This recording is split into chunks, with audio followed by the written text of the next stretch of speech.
امریکی محکمہ خارجہ کی ترجمان نے کہا ہے کہ امریکہ نے بھارت اور پاکستان سے مسلح تصادم بند کرنے کا کہہ دیا ہے۔ امریکہ سمجھتا ہے کہ کشمیر میں جو کچھ بھی ہو رہا ہے وہ افسوسناک ہے۔ امریکی محکمہ خارجہ کی ترجمان ٹیمی بروس نے کہا ہے کہ فریقین سے کہتے ہیں کہ مسائل کے حل کے لیے ذمہ دارانہ اقدامات کریں۔ پاکستان پہلگام واقعے کی تحقیقات چاہتا ہے۔ ٹیمی بروس نے بتایا کہ امریکی وزیر خارجہ کی وزیر اعظم شہباز شریف اور بھارتی وزیر خارجہ سے بات ہوئی ہے۔ ترجمان نے بتایا کہ مارکو روبیو نے پاکستان اور بھارت سے کشیدگی کم کرنے پر بات کی ہے۔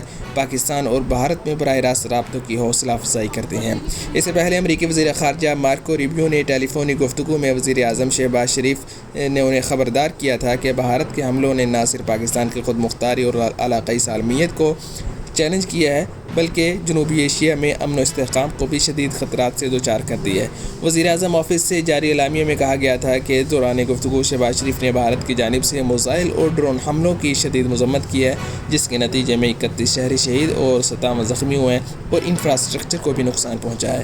وزیر اعظم شہباز شریف نے پاکستان کی خود مختاری اور علاقائی سالمیت کا ہر قیمت پر دفاع کرنے کا پختہ اعلامیے میں کہا گیا کہ پاکستانی عوام بھارت کی بلا اشتعال جنگی کارروائیوں سے شدید غصے میں ہے۔ پاکستان اقوام متحدہ کے چارٹر کے آرٹیکل 51 کے تحت اپنے دفاع میں کارروائی کا حق رکھتا ہے۔